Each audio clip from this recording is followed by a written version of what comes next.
A'udzubillahi minasyaitonirrajim. Bismillahirrahmanirrahim. Alhamdulillahirabbil alamin. Wassalatu wassalamu ala asyrafil anbiya'i wal mursalin wa ala alihi wa sahbihi ajmain. Segala puji bagi Allah Rabbul Izzah. Selawat dan salam ke atas baginda Rasulullah sallallahu alaihi wasallam, keluarga baginda serta sekalian sahabat. Assalamualaikum warahmatullahi wabarakatuh. Yang kita hormati, yang berbahagia Datuk Muhammad Nizam, Timbalan Presiden PNB. Datuk, terima kasih. Seterusnya kita ucapkan terima kasih juga pada yang berusaha, Prof Madya, Dr. Muhammad Azam Muhammad Adil, Ketua Pengarah Institut Kefahaman Islam Malaysia, barisan pucuk pimpinan PNB dan IKIM, seluruh warga dan keluarga besar PNB. Sihat semua, no? Alhamdulillah ya, Alhamdulillah. Kami yang macam Dr. Azam sebut tadi, rasa teruja bila berada di celah-celah bersama orang-orang kaya PNB, Dr. Azam, Dr. Syam. Dan Alhamdulillah kita tumpang berkat sebenarnya dengan mana dibawakan majlis Forum Bicara Ad-Din sempena dengan majlis menandatangani memorandum persefahaman antara PNB dan juga Institut Kefahaman Islam Malaysia IKIM. Moga-moga kerjasama ini dapat dieratkan lagi dalam meningkatkan, memperkukuhkan literasi kewangan di kalangan masyarakat Malaysia khususnya, insya-Allah. Dan tadi pengerusi majlis kita ada pantun. Saya pun simpan pantun. Tapi saya suka pembayang dengan maksud pantun yang awal tadi, bila disebut ikan puyuh dengan MOU. Cantik je pantun itu. Pandai tim PNB buat pantun. Gini bunyinya, pengat nangka memang manis, lebih manis serawa durian. Terima kasih Arif, pengerusi majlis. Selamat datang hadirin hadirat sekalian. Nah, itulah, bolehlah seadanya pantun kita untuk Forum Bicara Ad-Din kita hari ini. Bijak urus harta, itu tajuk kita hari ini. Akan menampilkan dua orang panelis. Pada hemat saya, dua orang yang cukup hebat ilmunya dalam bidang kewangan, dalam literasi kewangan Islam juga khususnya, yang mana tak lain tak bukan, pertamanya mewakili Institut Kefahaman Islam Malaysia, kita alukan Dr. Muhammad Hisham bin Muhammad, Fellow di Pusat Kajian Ekonomi dan Kemasyarakatan ataupun EMAS di IKIM. Dan seterusnya, Assalamualaikum Doktor, sihat kita? Alhamdulillah sihat ya, Alhamdulillah. Terima kasih Dr. Hisham. Yang khabarnya juga dapat manfaat lah daripada dana ataupun kerjasama dengan PNB ni dapat melaksanakan penyelidikan yang mana mungkin nanti Dr. Hisham akan kongsikan juga dengan kita ya. Dan seterusnya tetamu kita, panelis kita yang kedua, Dr. Ahmad Basri bin Ibrahim. Kalau ikut singkatan tu macam Dr. Abi, ABI, Dr. Ahmad Basri Ibrahim, Ketua Pengurusan Syariah PNB. Assalamualaikum Doktor. Terima kasih bersama Forum Bicara Ad-Din hari ini, Alhamdulillah. Dan seterusnya saya rasa para hadirin yang turut bersama untuk memberikan sepenuh tumpuan. Tuan-tuan, saya biasa dengar kalau di PNB bila bicara tentang harta, kaya, raya, kalau bincang sehari pun orang PNB tak kisah, betul? Ini sama anak-anak buah Dr. Basri ni mungkin suka berbicara tentang harta, tapi macam mana kita nak sama-sama menjadi bijak urus harta. Seronok tak tuan-tuan dan puan-puan sekalian kalau kita rasa kayanya kita di dunia? Seronok tak? Seronok ya. Dan kalau kita tahu kita bahagia tak kita kalau kita tahu kita kaya di dunia ni, tuan-tuan dan puan-puan sekalian? Bahagia ke bahaya? Itu pun nanti kita akan belajar sama-sama. Dan seronok tak kalau kita tahu kekayaan yang kita miliki di dunia ini juga turut menjadi landasan kita bahagia di syurga nanti. Bahagia tak? Bahagia kan? Jadi mari kita sama-sama belajar untuk menjadi bijak urus harta. Mungkin awal ini mukadimah daripada Dr. Hisham dulu. Mungkin boleh kongsikan dengan kita. Macam mana Doktor? Kalau boleh, macam kita sebut tadilah, kita kaya di dunia ni, nanti kat sana pun kaya juga Doktor. Macam mana kita nak meraih kekayaan yang sebegitu? Silakan Dr. Hisham.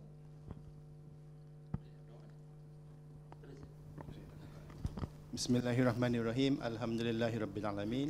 Wassalatu wassalamu ala asyrafil anbiya wal mursalin wa ala alihi wasahbihi ajmain. Terima kasih saudara Sofian ya. Mari. Yang berbahagia Datuk Muhammad Nizam Zainuddin, Timbalan Presiden dan Ketua Pegawai Kewangan Kumpulan PNB. Yang berbahagia Datuk Profesor Madya Dr. Muhammad Azam, Ketua Pengarah IKIM, Dr. Ahmad Basri, Barisan Pengurusan PNB, IKIM, tuan-tuan puan-puan yang saya hormati sekalian ya. Bersyukur kita kepada Allah Subhanahu Wa Taala kerana kita dapat berkumpul pada hari ini, dapat berwacana, dapat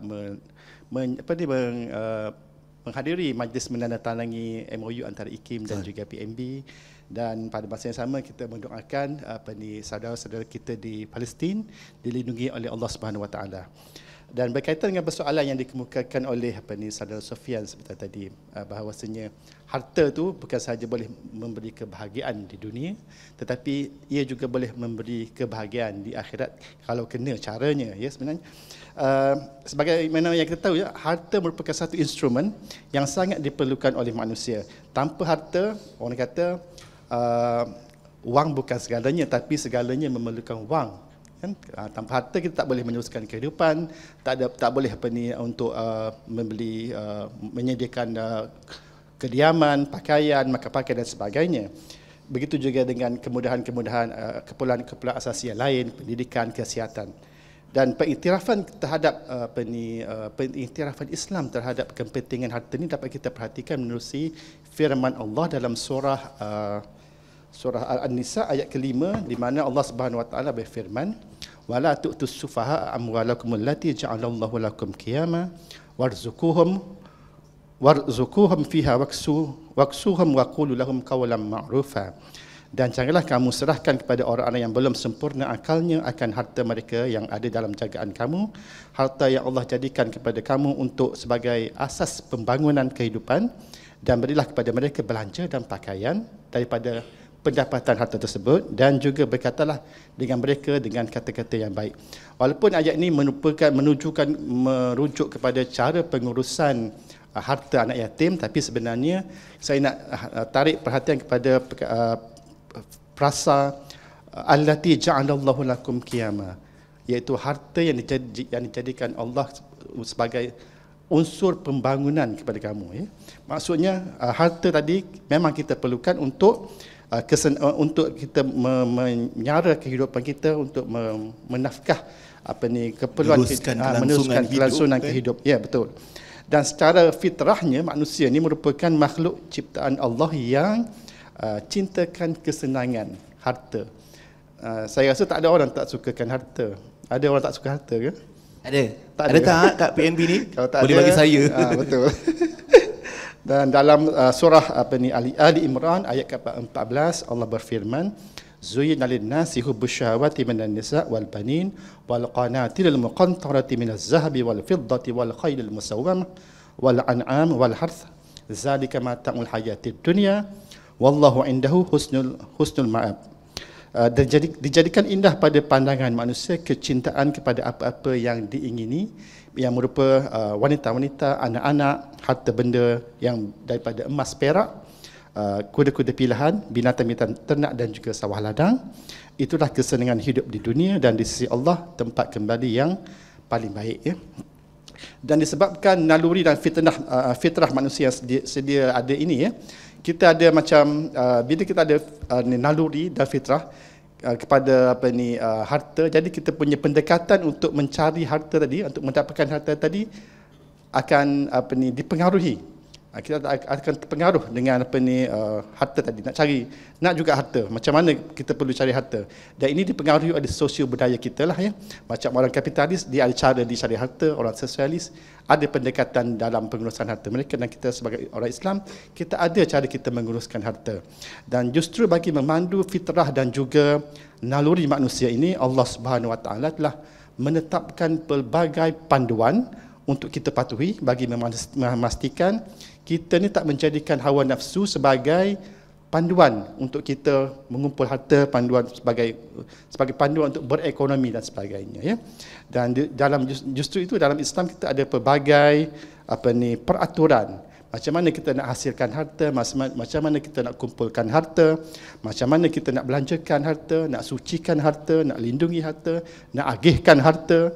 Dan dalam Islam suami kena cari nafkah, kan, dan kita kena keluarkan zakat, dah ada harta kena keluarkan zakat, kita digalakkan bersedekah, berwakaf dan sebagainya. Dan begitu juga dengan peraturan bermuamalat, kan.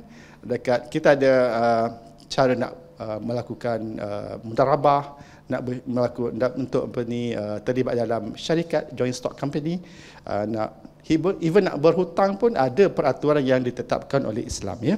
Punyalah lengkap kita punya peraturan tentang berharta ni, hingga kan mati pun ada peraturan dia. Lepas mati macam mana kita nak bahagikan harta melalui hukum faraid. Dan hukum faraid merupakan satu hukum pembagian harta selepas mati yang paling lengkap yang ada pada manusia, yang diberikan oleh Allah Subhanahu Wa Taala kepada manusia.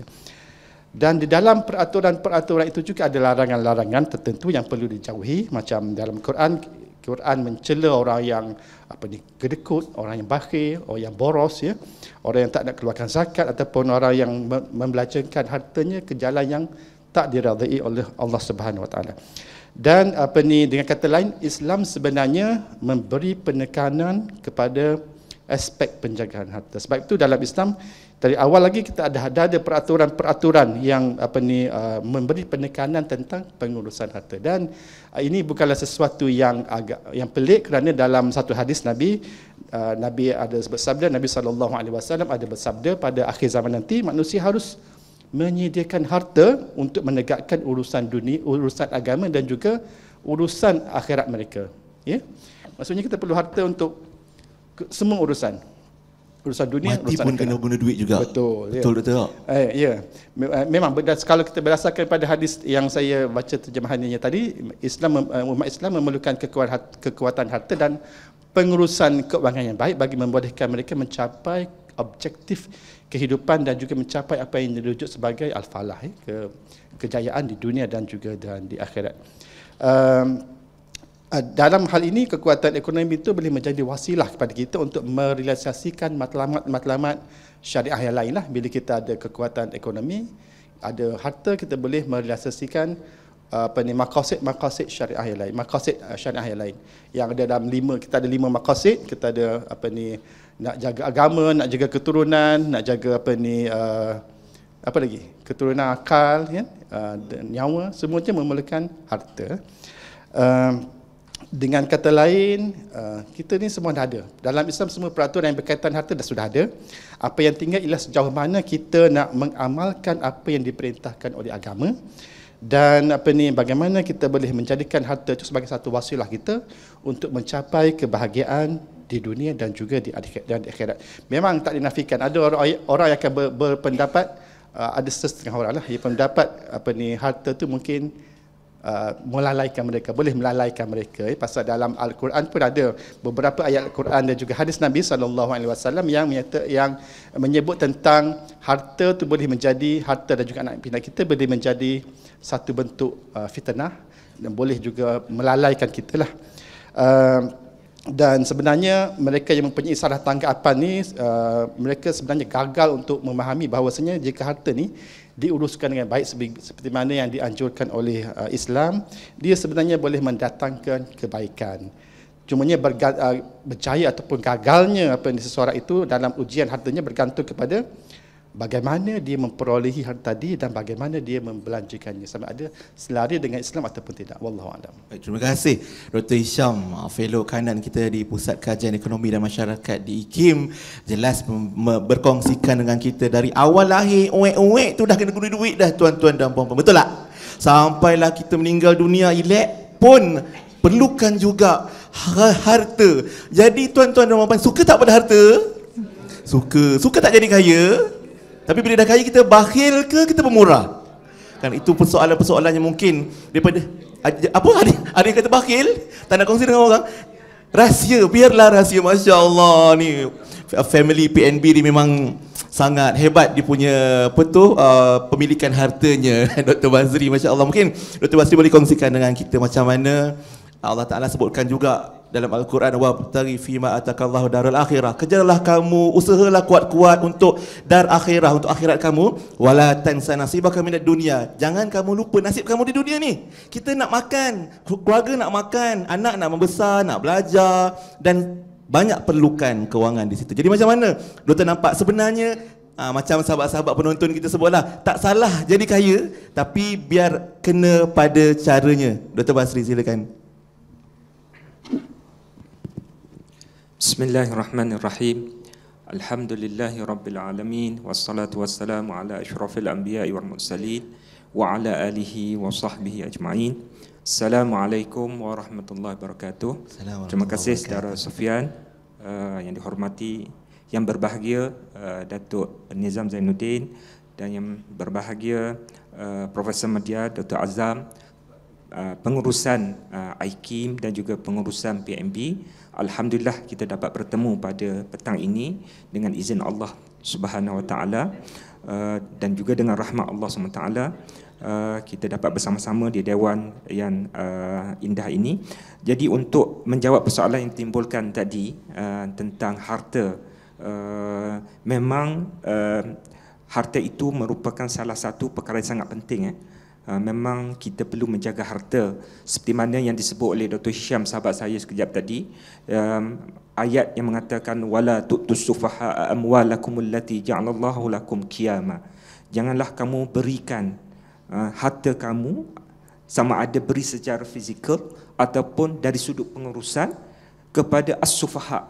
Sufaha ni maksudnya mereka yang bodoh. Safihan, sufha, iaitu dalam bentuk plural, mereka yang tidak pandai, mereka yang bodoh. Harta kamu yang Allah Ta'ala jadikan kepada kamu qiyamah.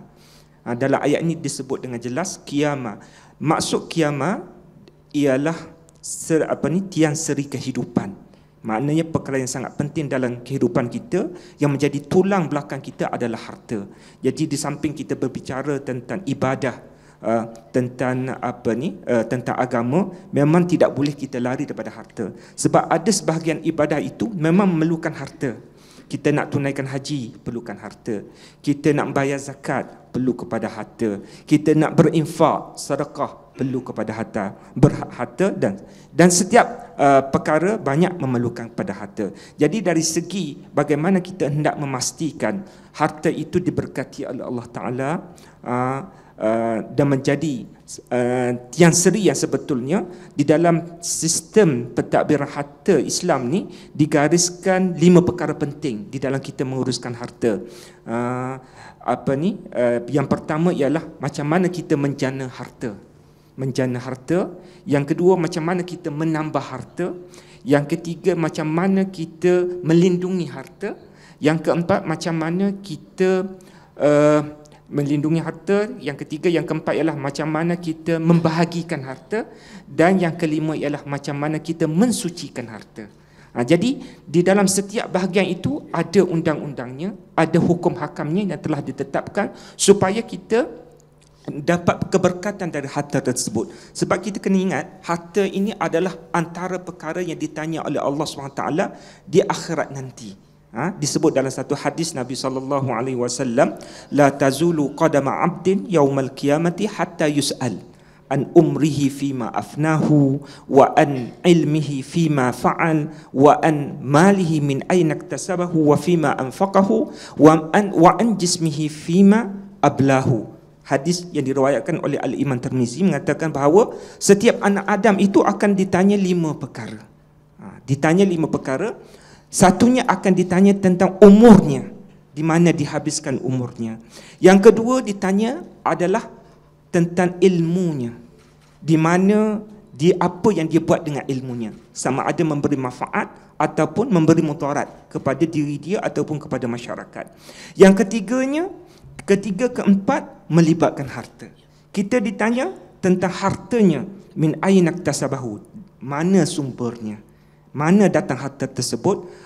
Dan yang keempat ialah wa fima anfaqahu, di mana dibelanjakan harta tersebut. Jadi ilmu tidak ditanya dari mana datang, sebab kita tak tanya. Allah tak tanya kita ilmu ni datang daripada orang Islam ke orang kafir, tak. Saya takut kita duk baca ramai jawab nanti dari YouTube, Google je ilmu kita. Ya Allah, risaunya lah.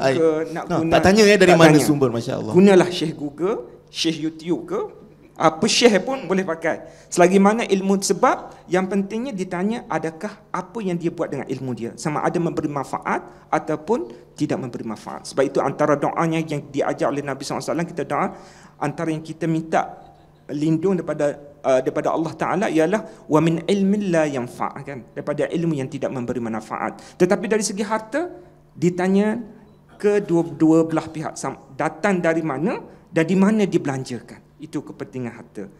Di mana sumbernya dan di mana kita belanjakan pun ditanya oleh Allah Subhanahu Wa Taala.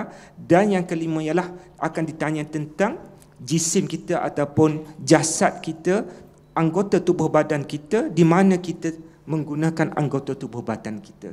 Jadi dalam hadis ini jelas mengatakan bahawa harta yang kita kumpul, dari mana datangnya harta dan ke mana kita belanjakan, akan ditanya oleh Allah SWT dan akan menentukan nasib kita di akhirat nanti. Jadi sebab itu dalam Islam, pertamanya macam mana ditetapkan ada hukum hakam, macam mana kita hendak menjana kekayaan, wealth creation, macam mana kita nak mencipta kekayaan. Dari segi pekerjaannya mestilah daripada halal, tidak melibatkan rasuah. Dan kita lihat ada banyak-banyak ayat dan juga ayat Al-Quran dan juga hadis yang memberi etika ataupun yang memberi panduan kepada kita apa yang boleh buat, apa yang tidak boleh buat, apa yang tidak boleh buat. Sebagai contohnya, la'anallahu rashi wal murtashi. Dalam satu hadis Nabi bersabda, Allah telah melaknat orang yang mengambil rasuah, rashi memberi rasuah, wal murtashi dan mengambil rasuah.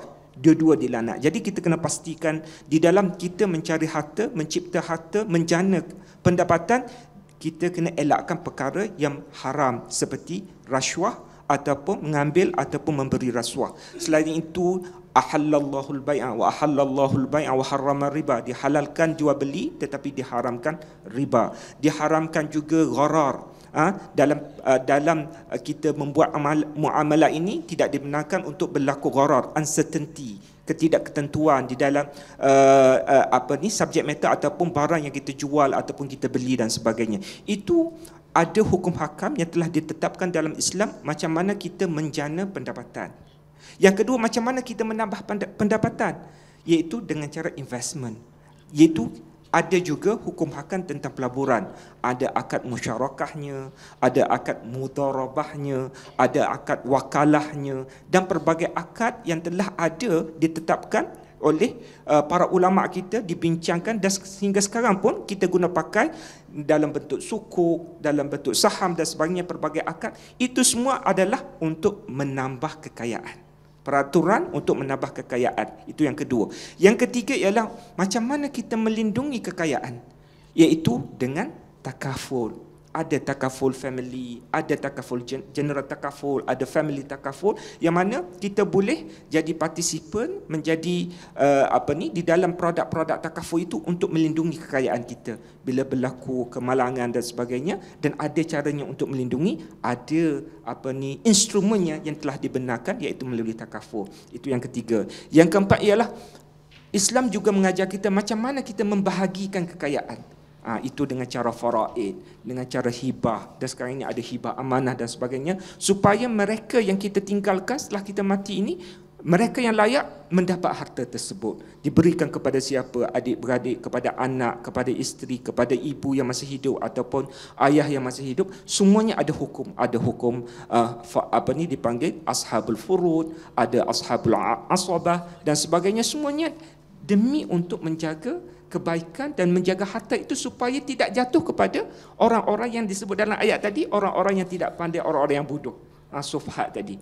Itu cara pembahagian harta. Dan yang kelimanya ialah macam mana kita mensucikan harta, iaitu dalam kita mencari harta, menambah harta, melindungi harta dan sebagainya, perlu ada elemen juga, iaitu macam mana kita mensucikan harta, iaitu dengan cara zakat. Kita membayar zakat, kita buat wakaf dan sebagainya. Itu semua instrumen yang telah ada, yang ada hukum hakamnya, telah ditetapkan oleh Islam, bagaimana kita mensucikan harta kita. Dan pada masa yang sama itu dianggap sebagai social finance ataupun menjadi CSR kepada mereka yang tidak dapat menjana harta, tidak dapat menambah harta. Jadi ada habuannya daripada orang yang berharta ini dengan cara kita membayar zakat kepada mereka yang memerlukan, kita membuat wakaf yang menjadi maslahat umum dan sebagainya. Jadi itu adalah pengurusan harta yang saya rasa cukup jelas dan sangat baik untuk kita ikuti, kerana itu menjamin keberkatan, untuk mendapat keberkatan daripada Allah Ta'ala. Daripada awal, daripada 1, 2, 3, 4, 5 saya sebut tadi, semuanya ada hukum hakamnya. Jadi insya-Allah kalau kita ikut hukum hakam tersebut, tersebut, kita akan mendapat keberkatan daripada Allah Subhanahu Wa Taala. Allah. Baik, terima kasih Dr. Basri. Masya Allah, tuan-tuan, puan-puan sekalian. Saya rasa bila dengar perkongsian, penjelasan Dr. Basri tadi, rasa macam kita ulang kaji balik bicara maqasid di Radio IKIM yang dibawakan oleh PNB sebelum ini. Dan Dr. Basri sangat komprehensif ya, poin-poin. Saya rasa nak kuis hari ni boleh tak? Kalau saya tanya audiens, kita boleh agak-agak boleh jawab tak? Tersengih semua. Tak apa, teruskan senyuman anda. Kita akan teruskan juga. Tadi dah halang-halang di hujung perkongsian Dr. Basri sebutkan tentang barakah. Nanti kita ceritalah di hujung nanti tentang berkatnya harta. Dan tadi pun Dr. sebutkan elemen yang kelima, bagaimana kita mensucikan harta. Itu yang kita nak bagi dekat Dr. Hisham pula sambung. Tapi sebelum kita sambung ataupun kita bawa ke pusingan kedua Forum Bicara Ad-Din hari ini, bijak urus harta yang kita bawakan hari ini sempena majlis menandatangani memorandum persefahaman antara PNB dan juga IKIM. Mungkin Dr. Syam sebelum ni buat pendidikan apa agaknya? Apa fokus pendidikan kita yang dananya turut disokong oleh PNB? Kalau Dr. Syam boleh kongsi sikit. Okey, untuk saya ada dua alhamdulillah saya punya projek ada dua yang disponsor oleh PNB. Satunya tentang wakaf zuri. Wakaf zuri ni merujuk kepada wakaf keluarga lah. Macam mana sebenarnya wakaf zuri tak popular, tak sepopular wakaf am. Okey. Dia pasal dia wakaf keluarga dan Majlis Agama Islam pun tak suka benda ni. Oh, kenapa? Pasal dia punya beneficiary dia tu untuk keluarga.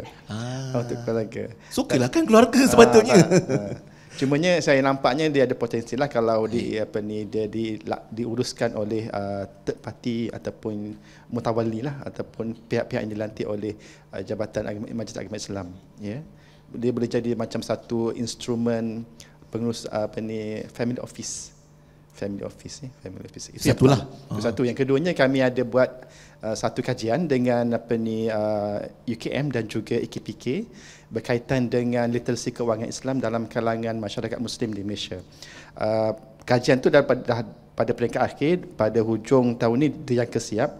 Kami dah ada dapatannya dan tahun hadapan kami akan bentangkan dalam satu seminar lah.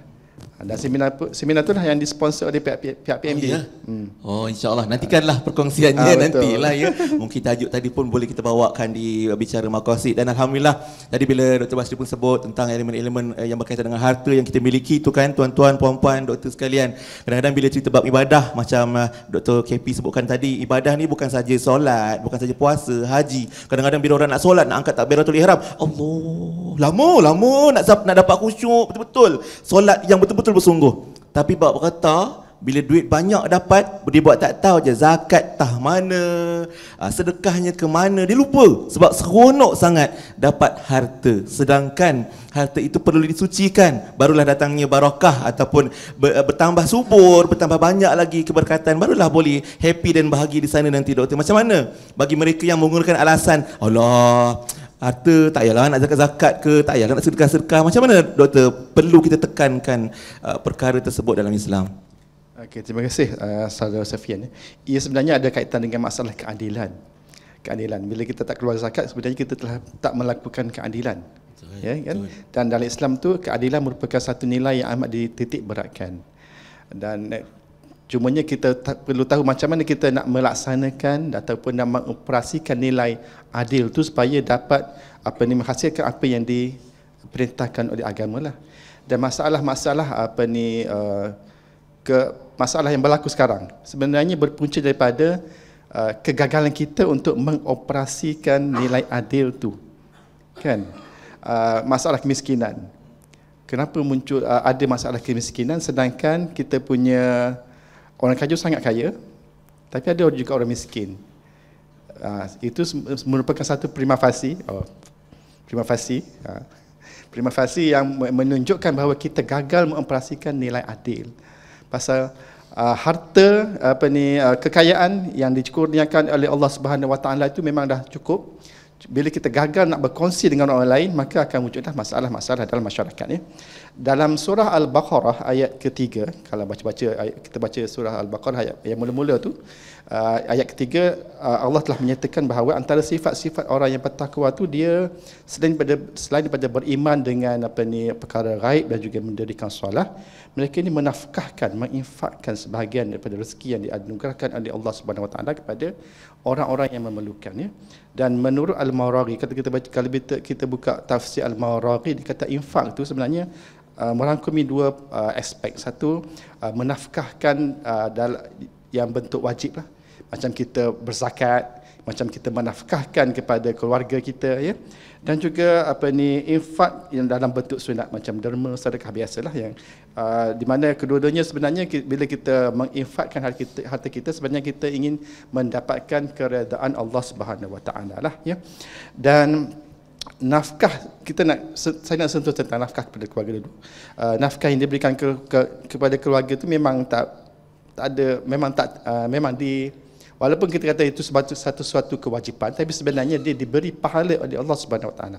Walaupun wajib, tapi sebenarnya ada pahala, Pasal Nabi sallallahu alaihi wasallam ada bersabda, "Iza anfaqal muslimu nafaqatan ala ahlihi wa huwa yahtasibuha kanat lahu shadaqatan."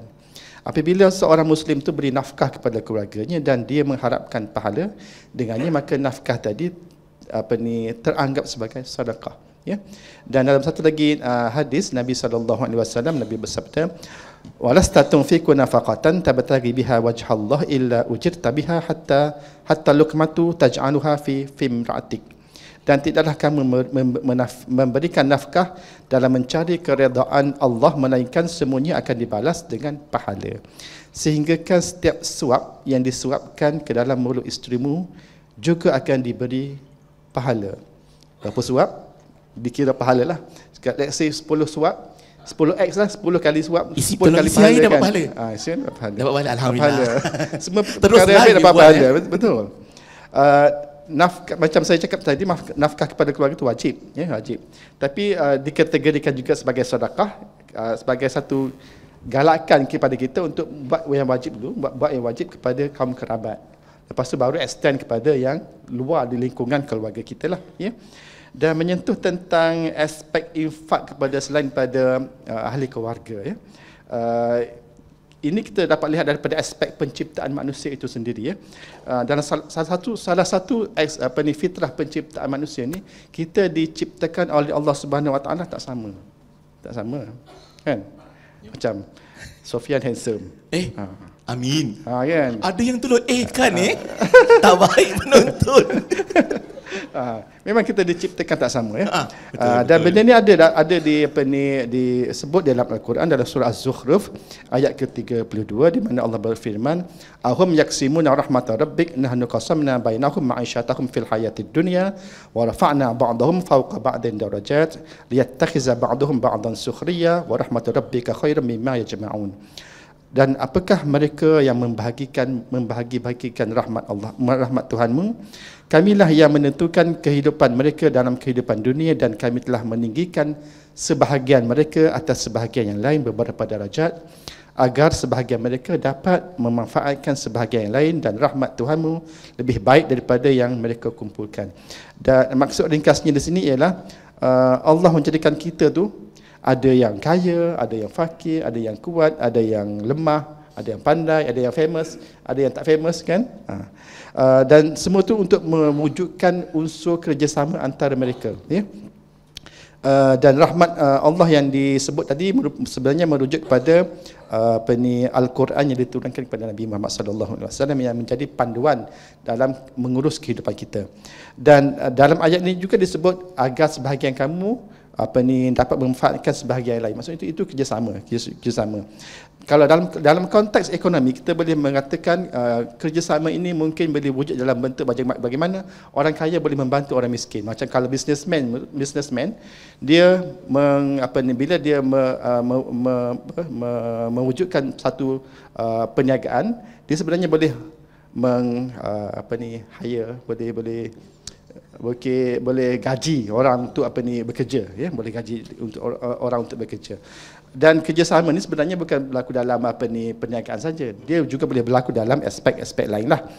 Dan apa yang menjadi isu sekarang ialah masalah ketaksamaan yang dari segi agihan kekayaan, ya. Orang kaya itu terlalu kaya, bos terlalu kaya, tapi dia punya pekerja dia terlalu mungkin dia punya gaji tak cukup dan sebagainya, ya.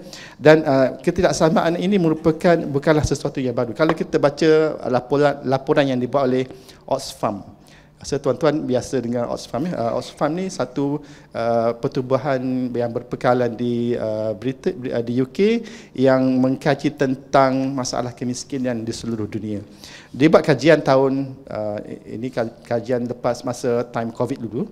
Dia kata pada tahun 2000 tu Oxfam mengeluarkan laporan ada daripada 2,153 orang jutawan dunia dikatakan mempunyai kekayaan. Kalau kita gabungkan kekayaan 4.6 bilion orang satu dunia itu baru sama dengan kekayaan 2,153 orang jutawan. Bayangkan 4.9 bilion orang sama dengan kekayaan 2,000 lebih orang jutawan, ya. Dan Oxfam juga dia buat kajian mendapati 1% penduduk terkaya dunia mempunyai kekayaan mempunyai 2 kali ganda kekayaan yang dimiliki oleh 6.9 bilion penduduk dunia, ya. Dan Oxfam ada lagi dia punya satu finding yang menarik. Dia kata kalau kita mula berjimat 10,000 US dollar lah sehari sejak pembangunan piramid di Mesir. Piramid di Mesir ni bermula tahun 2054 sebelum Masihi, BC, ya. 2504 sebelum Masihi. Time tu masa baru mula piramid. Kalau kita start kumpul masa time piramid itu mula dibina, sampai sekarang kita hanya boleh menyamai 1/5 daripada kekayaan 5 orang bilioner terkaya di dunia. Tak cukup lagi. Kita start kumpul daripada zaman piramid, zaman Firaun sampai sekarang, tak cukup lagi. Memang kaya betul lah. Memang kaya betul. Dia nak ceritanya tentang disparity, jurang kekayaan tu yang begitu besar, ya. Dan bagi mengurangi masalah ketaksamaan ini, Islam menganjurkan zakat. Kita ada sedekah, kita ada wakaf. Ini bagi memastikan harta tadi tak beredar dalam kalangan orang kaya saja.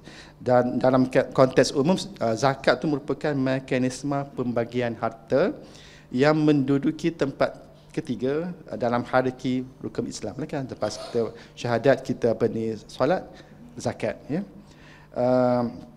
Dan kebaikan unsur zakat juga merupakan satu bentuk dalam konteks keadilan sosial. Zakat ini merupakan pemindahan, satu bentuk pemindahan hak milik daripada pihak yang mempunyai lebihan kepada orang yang kurang berkemampuan.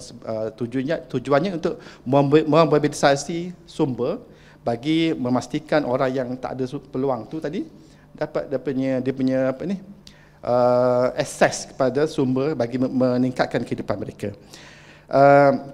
Bila kita tengok kepada unsur kemiskinan, jenayah dan sebagainya itu semuanya berpunca daripada antara faktor yang menyumbang kepada masalah kemiskinan jenayah itu kerana dia berpunca daripada masalah ketaksamaan agihan kekayaan yang wujud dalam masyarakat lah. Tapi bila kita ada instrumen tertentu yang boleh memobilisasi sumber-sumber yang ada bagi so that orang yang yang tak ada sumber tu boleh gunakan bagi tujuan yang produktif lah. Mereka boleh gunakan sebagai modal untuk memulakan perniagaan dan juga seterusnya membaiki kehidupan mereka. Bila kehidupan mereka meningkat, masalah-masalah sosial itu mungkin akan berkurangan lah, ya. Itu seberingkas tentang masalah keadilan sosial yang boleh saya kongsikan di sini. Masya Allah, itu besar hikmahnya bila kita dapat tunaikan tanggungjawab dalam ibadah harta, Doktor, ya. Ini yang kita dapat tunaikan, zakatnya, sedekahnya, nafkahnya dan pelbagai lagi. Sebab tu tuan-tuan dan puan, bila ada harta, cubalah kita buat taksiran harta kita supaya pergi kaunter zakat, tanya, bang, saya punya pendapatan banyak ni bang, harta saya banyak ni tuan. Ustaz lah kan sebab kaunter zakat, ya. Lepas tu kira-kira tengok berapa zakat saya kena bayar. Sekali kira-kira tengok lah tuan asnaf rupanya tak cukup haul nisab.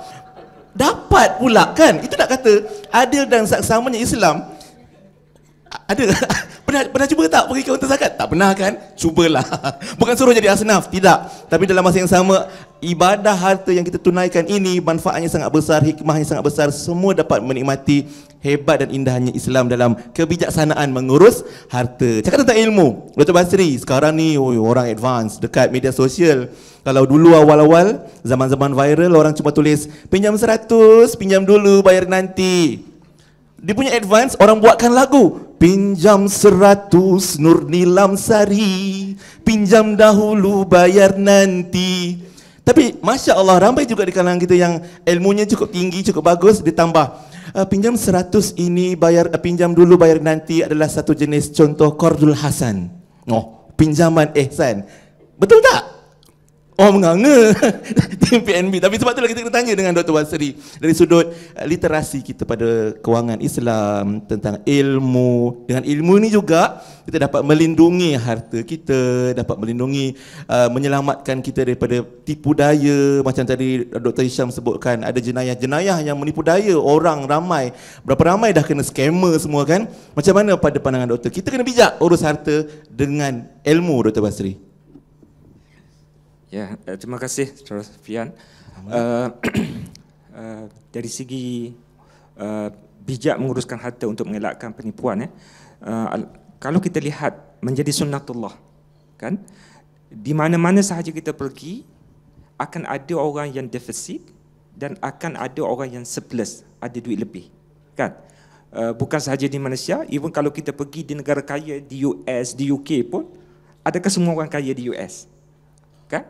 Adakah semua orang kaya di UK? Tak. Kerana sunnatullah akan ada orang yang tak cukup duit, dia panggil unit yang defisit, dan akan ada orang yang lebih duit. Jadi biasanya orang yang tak cukup duit ni dia akan buat pembiayaan, buat loan, kan, buat pembiayaan. Dan bagi yang kaya pula dia akan buat investment. Kan? So semua itu memang setiap negara yang mana kita pergi semua ada yang tak cukup duit dan pada masa yang sama ada yang lebih duit. Sebab itu kita perlukan kepada sistem kewangan. Dan sistem kewangan ni yang mengatur di antara defisit dengan surplus ni adalah sebagai contoh bank. Dia ambil duit daripada orang kaya, deposit, dan dia bagi financing kepada orang yang buat financing, nak beli rumah, nak beli kereta. So deposit daripada kaya bagi kepada yang memerlukan financing. Itu sistem yang ada. Dengan kemudian secara direct dengan capital market dan sebagainya. Jadi itu sistem yang ada. Maknanya di mana-mana sahaja, di zaman mana pun akan ada dua golongan ini, iaitu ada yang tak cukup duit dan ada yang lebih duit. Dan inilah yang diambil kesempatan oleh scammer. Sebab dia tahu setiap masa akan ada orang kaya. Sebab baru dapat pencen, kan. So ada orang kaya dan dia menjadi target kepada scammer kerana dia tahu orang baru pencen ni ada EPF ataupun ada duit terkumpul dan sebagainya. Ada menjadi target juga ialah para pelajar yang mendapat beasiswa. Dia tahu dah tarikh budak ni dapat beasiswa PTN masuk duit bila, dia akan tahu dan dia menjadi target. Dan ini berlaku, saya boleh, kalau saya boleh kongsikan, pernah semasa saya di UIA ada pelajar yang datang berjumpa saya dan nak menangguh pengajian kerana tak ada duit. Dia dapat PTN tapi tak ada duit. Bila ditanya, rupanya ada scammer ambil duit itu untuk buat bisnes, buat investment, dan dia dah habiskan duit itu, nak bayar tak boleh, nak sara hidup pun tak boleh, jadi terpaksa tangguh pengajian. Ini sebab tidak ada ilmu. Dan scammer ni dia tahu masa bila, siapa target dia, dan masa mana dia nak scam orang, kan. Macam saya kata tadi lah, kalau orang lepas pencen, kalau orang dapat beasiswa ataupun dapat apa dia panggil pinjaman dan sebagainya, dapat gaji, dapat gaji, dia boleh bau je duit tu yang menjadi target mereka.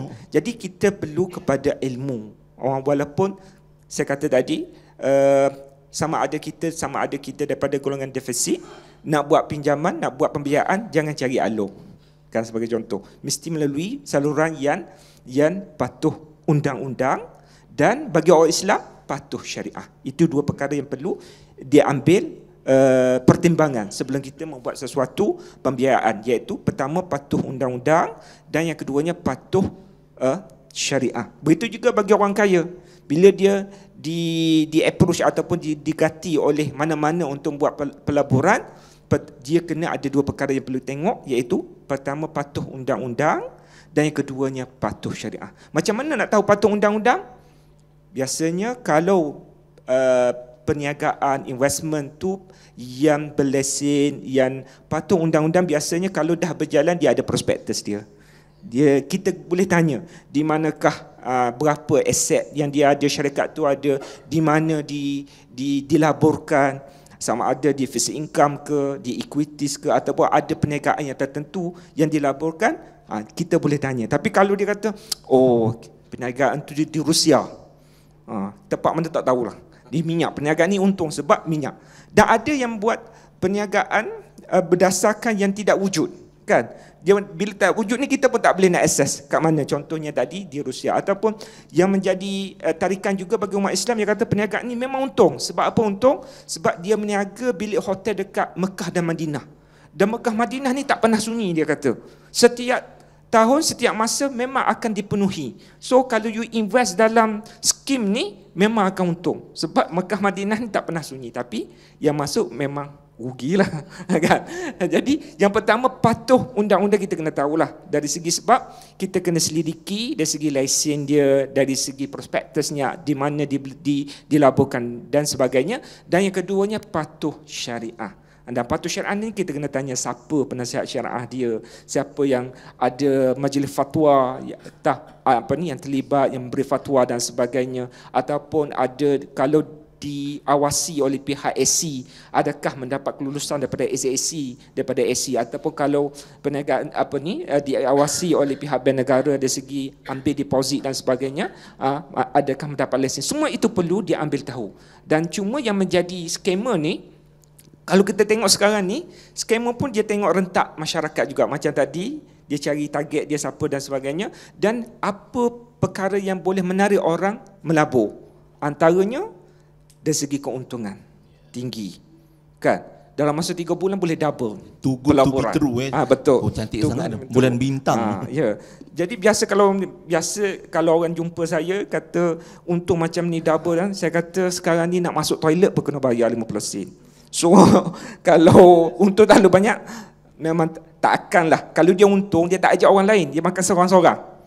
Tapi kalau dia ajak orang lain tu something wrong lah. Kan? Jadi itu pertama yang kita kena tengok ialah dari segi pertama dia dari segi keuntungan yang tertinggi dia akan tawarkan. Dan yang keduanya sekarang ni banyak yang menggunakan elemen patuh syariah. Dia letaklah gambar siapa-siapa sebagai Doktor pernah jadi poster patuh syariah bersama Dr. Basri, pernah tak? Belum lagi lah. Jangan Doktor. Itulah itu pun scammer juga. Ya, itu betul scammer. Dia letakkan selebriti, kalau pernah. Saudara yang kenal memanglah. Dia akan cari selebriti, dia tak akan cari macam saya lah. Cari juga. Dia akan cari selebriti ni sebab mereka inilah menarik pelabur untuk melabur. Dia menjadi mangsa. Jadi dia gunakan gambar-gambar, nama dan sebagainya untuk sebagai penariknya. Dan kita kena lihat juga yang menjadi tarikan dan mereka ni mungkin dah buat kajian. Kenapa mereka boleh tarik ni? Kerana mentaliti pelabur kita, terutama Bumiputera ni, dia hendak investment yang high return, no risk. High return, no risk. Yang returnnya kalau setakat kalau kita kata ASB 4%, 5%, nothing bagi dia. Kata Allah sikit sangat tu, 4%, 5%. Setahun dia kata. Yang ni 3 bulan 10%. Kan? So dia nak yang high return, dan yang tak nak no risk langsung. Akhirnya memang rugilah. Bila dia nak yang no risk ni, memang akan rugi. Sebab tidak ada dalam dunia ni, kita kena ingat, tidak ada dalam dunia ni yang boleh bagi tawaran high return no risk. Sebab dan sifir pelaburan ni ialah low risk low return, high risk high return, kan? Kalau you nak return tinggi, you kena tanggung risiko yang tinggi. Tapi kalau you tak nak tanggung risiko yang tinggi, kenalah memadai dengan return yang rendah. Itu konsepnya. Dan dalam Islam pun disebut al-ghurmu bil-ghunmi, no pain no gain, kan? Kalau tak ada pain, you nak gain tak payah cakap, simpan buah bantal je lah, kan? Jadi itu satu. Ataupun al-kharaj bil-dhaman, with profit come responsibility. So kalau you nak profit, mesti you kena tanggungjawab. Ada tanggungjawab, iaitu kalau rugi you kena tanggung. Tak boleh masa untung you ambil, masa rugi you tak nak tanggung. Itu adalah konsep-konsep yang perlu kita jelaskan, yang memang dah ada dalam Islam, yang memang kalau kita tengok memang dari segi realitinya begitu. Pelaburan ni memang akan ada berlaku, ada risikonya dan ada risikonya dan ada returnnya. Dan risiko dan return tu dia berkait rapat. Sebab itu kaedah-kaedah dalam Islam disebut dengan konsep-konsep yang saya sebut tadi untuk memandu umat Islam bahawa memang kalau kita nak melabur kena patuh syariah, patuh undang-undang, dan konsepnya ada risiko. Tak boleh nak untung semata-mata tetapi tidak tanggung risiko. Wallahu a'lam. Baik, terima kasih Dr. Basri. Masya-Allah. Satu pencerahan yang sangat bermanfaat untuk semua. Saya nampak tetamu kita semuanya mengangguk-angguk setuju, semua faham sebab mereka juga yang sentiasa committed dalam menyampaikan kefahaman pada pengurusan kewangan, pengurusan harta, termasuklah kita ucap tahniah dan terima kasih juga kepada PNB atas komitmen untuk mengukuhkan literasi kewangan dan juga menawarkan pelaburan yang patuh syariah macam Dr. Basri dah sebutkan tadi. Ada dua kena patuh. Apa tuan-tuan? Yang pertama patuh undang-undang, yang kedua patuh syariah. Masya-Allah, tahniah semua. Semua peserta kita hari ini, dan kita ucap kita dah sampai ke penghujung forum bicara adil kita hari ini membincangkan tajuk bijak urus harta. Mungkin untuk ruangan kesimpulan ni seminit seorang lah daripada doktor kita, panelis kita. Mungkin apa yang doktor nak nasihatkan, betul-betul nasihat pada penonton, hadirin yang menonton, yang hadir dan juga nanti mendengar di corong Radio IKIM. Dr. Hisham mungkin boleh mulakan dulu. Silakan. Terima kasih Safian. Harta, ada kalanya harta ni boleh mendatangkan musibah kepada kita. Ada kalanya dia boleh mendatangkan kebaikan kepada kita, bergantung kepada macam mana kita nak uruskan harta tadi. Dan dalam Islam sudah ada satu peraturan yang sempurna tentang pengurusan harta. Tinggalnya kita perlu patuhi apa yang telah digariskan oleh Islam lah, ya. Dan jadi harta yang kita cari itu, yang kita hasilkan tadi perlulah melalui cara-cara yang dianjurkan oleh syariah, yakni melalui cara yang halal, bukannya cara eksploitasi macam yang Dr. Basri sebutkan tadi. Dan pada masa yang sama kita tak boleh mengabaikan aspek infak, wakaf, sedekah semua tu, ya, di mana ia bukan saja boleh membantu kita membantu orang lain, tapi sebenarnya dia dapat membantu kita di alam sana. Kan, itu kita kena betul-betul faham. Kita bukan saja bantu orang di dunia, tapi sebenarnya dia menjadi bekal kepada kita di akhirat nanti. Dengan kata lain, jika digunakan seperti mana yang dianjurkan oleh syariah, harta itu boleh membantu kita untuk meningkatkan pengabdian kita kepada Allah Subhanahu Wa Taala dan juga membantu kita di akhirat nanti. Wallahu a'lam. Amin, insya-Allah. Terima kasih Dr. atas nasihat tersebut, ya. Jadi tak patutlah yang viral duk sujud sebelah tu ada duit tu tak patut. Bukan begitu caranya, tapi ada cara yang sebaiknya yang Islam dah gariskan yang sepatutnya kita ikut. Dr. Basri, silakan kesimpulan kita. Bagi saya untuk mengurus harta ini kita perlukan kepada ilmu lah. Ilmu tu sangat penting, terutama financial literacy lah, yang melibatkan pengurusan harta ini sangat penting. Bahkan kata hukama mengatakan man arada dunya fa alaihi bil ilmi wa man arada al akhirah fa alaihi bil ilmi wa man aradahuma fa alaihi bil ilmi, kan. Dia kata siapa yang hendakkan dunia maka wajib kena cari ilmu. Siapa kena akhirat wajib kena cari ilmu juga. Jadi dan siapa nak kedua-duanya, dunia akhirat, fa alaihi bil ilmi, sudah tentu wajib kena cari ilmu. Jadi ilmu tu sangat penting, dan selain ilmu ialah setelah kita ada ilmu ialah kita kena ada perancangan. Untuk mengurus harta ini kena ada perancangan, dan perancangan yang terbaiknya ialah kita, kalau disebut biasa di PNB ni kita bercakap perancangan harta ni 5 perkara. Dan 5 perkara nak mudahnya Islam, ISLAM, Islam. Apa dia? Income, I itu income, S spending, L liability, A asset, 4 moderation. Jadi kita kena rancang income kita. Bila kita rancang income, berapa kita masuk dan sebagainya, maka kita boleh rancang spending kita. Kita nak belanjakan di mana, dan kita kena bezakan di antara kehendak dan keperluan, kemahuan dan keperluan. Apa yang menjadi keperluan dan apa sebenarnya kehendak semata-mata. Jadi Kita rancang income kita dan rancang spending kita, dan kita juga kena rancang juga liability kita. Hutang kita kena uruskan dengan baik, bayar ikut waktu sepatutnya dan sebagainya, itu liability. Dan kita juga merancang aset kita. Kita beli, kita perbagaikan aset kita bukan sahaja dalam bentuk financial instrument, tetapi dalam bentuk aset-aset yang bersifat property dan sebagainya, itu perlu juga perancangan. Tapi kalau kita habiskan semua harta kita dekat aset, ada masalah juga. Dan masalah dari pengurusan kecairan pula akan menjadi satu masalah. Dan jadi perlu juga pada perancangan. Dan yang terakhirnya ialah M, moderation. Perlu kepada wasatiyah, perlu kepada kesederhanaan, sama ada dalam masa kita mencari pendapatan ataupun spending, ataupun masa kita membuat pembiayaan, liability, dan juga mencari aset. Semua itu terkandung di dalam Islam. Wallahu a'lam. Wah, Masya Allah, cantik prinsip-prinsip atau rukun-rukun, itu rukun Islam tu yang dikongsikan Dr. Basri untuk kesimpulan dan ingatan bersama.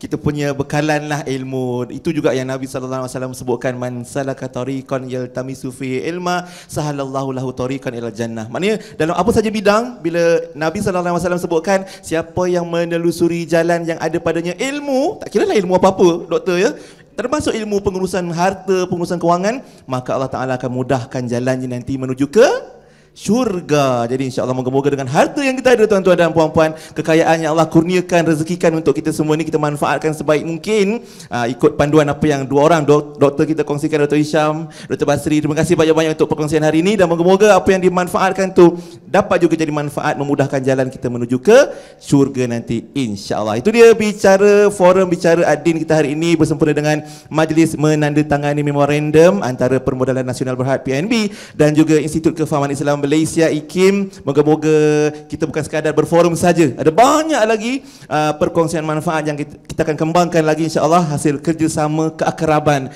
PNB dan juga IKIM insya-Allah selepas ini. Mohon ampun dan maaf kalau ada silap dan salah. Kita jumpa lagi di lain bicara. Segi itu, wabillahi taufik wa hidayah. Assalamualaikum warahmatullahi wabarakatuh. Terima kasih semua.